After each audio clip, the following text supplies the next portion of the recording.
Господин Еминовски, допред една недела бевте прв човек во финансии. Вчера премиерот Зоран Заев во интервју на Македонската радио телевизија изјави дека состојбата со државниот буџет не е таква каква што се представувала, односно дека тие во државниот буџет не нашле 130 милиони евра, туку 6 милиони евра.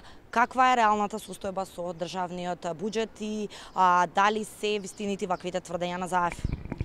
Имав прилика да ја слушнам изјавата на господинот Заев и навистина бев зачуден пред се од информациите кои што беа пласирани.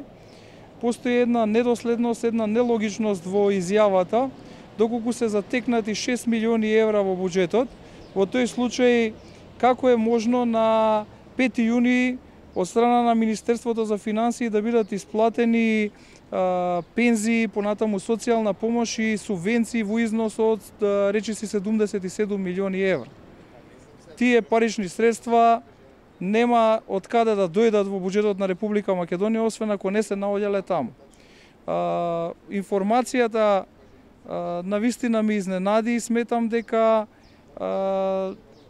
треба да се биде доста сериозен кога се говори за бројките на средствата кои што се наоѓаат во буџетот, од проста причина што изјавите дадени од улога на премиер на Република Македонија влијаат врз кредитниот рейтинг кој што го има Република Македонија, со тоа и врз каматните стапки кои што Република Македонија ги плаќа при позајмувањето на средства на меѓународниот пазар. Понатаму можам да кажам дека средствата кои што се наоѓаа слободни за трошење во буџетот не беа 130, туку беа поголеми, беа околу 141 милион, не сметајќи ги доспеаните обврски. Понатаму сметам дека и во моментот износот на средствата со кои што располага Министерството за финансии се сигурно поголеми од 110 милиони евра. Од тој аспект би сакал да кажам дека во целост искажаната сума за износот на средства во буџетот е невистинита. Дилеми во јавноста предизвика и вчерашната изјава на премиерот Заев околу состојбата со јавниот долг. Тој тврди дека јавниот долг изнесува над 50% од бруто домашниот производ, а исто така тврдеше дека има искриен долг од околу милијарда евра. Каква е фактичката состојба со јавниот долг? Податоците за јавниот долг се јавно достапни, истите ги објавува Министерството за финансии. Податокот за јавниот долг може да се пронајде на веб страната не само во моментов, туку и за целокупниот претходен период. Некаде на крајот на април јавниот долг беше 46% во однос на БДП-то.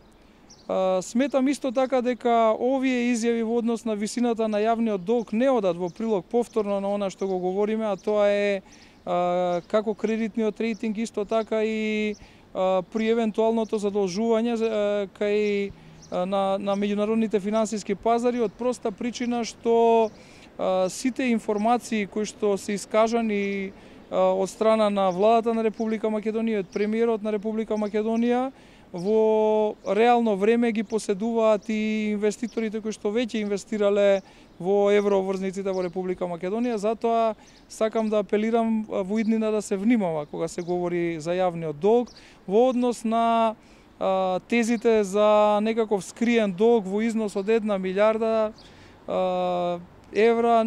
Премногу е краток временскиот период во кој што имаме нова власт за да може да се утврди износ на евентуално некаков си скриен долг. Она што јас го имав како податок додека бев министер за финансии се податоците и состојбата која што е затегната во трезорот. За некакви скриени обврски немавме информации, постојат повеќегодишни јавни набавки, согласно на Законот за јавни набавки. Целта на тие повеќегодишни јавни набавки е дел од капиталните инвестиции да се исплаќаат од средствата од буџетот во повеќе години, меѓутоа не ми се познати информации за скриен долг од 1 милијарда. Спротивно на изборните ветувања, Заев во вчерашното интервју им најави на граѓаните дека ветените економски придвижувања ќе се остваруваат за неколку години. Исто така, во однос на оние ветувања за просечна плата од околу 500 евра, вели дека тоа ќе било реалност дури во околу 2019 година. Исто така, тука беше темата за привлекувањето на странски инвестиции. Реални ли се овие најави на Заев? Јас сум против секое зголемување на плати кое што би се вршело со административни мерки, од проста причина што тоа може да отвори една пандорина кутија. Административното зголемување на платите може да доведе до зголемување на невработеноста. Заради тоа што фирмите се субјекти чија што основна мотивација е креирање на профит. Доколку се на административен начин се зголеми цената на чинење на производот односно услугата, во тој случај може да дојде до намалување на профитот, до креирање на загуби, а доколку компаниите почнат да креираат загуби, во тој случај ќе имаме отпуштање на работна сила. Ефектите ќе бидат сосема спротивни. Заради тоа неопходно е секое зголемување на платите да биде економски засновано. Единствено одржлив начин за да се зголемат платите е преку зголемена ефикасност пред се во приватниот сектор, кој што е секторот кој што креира додадена вредност, на кој што треба да почива целокупната економија. Доколку на административен начин се настојува да се зголемат платите, тоа може да има негативен импакт и врз привлекувањето, врз процесот на привлекување на странските инвестиции. Нормално, желбата на сите нас кои што сме учествувале во креирање на економски политики е граѓаните на Република Македонија да имаат што е можно повисок стандард, да имаат што е можно повисоки плати, меѓутоа тоа треба да базира на реални економски параметри.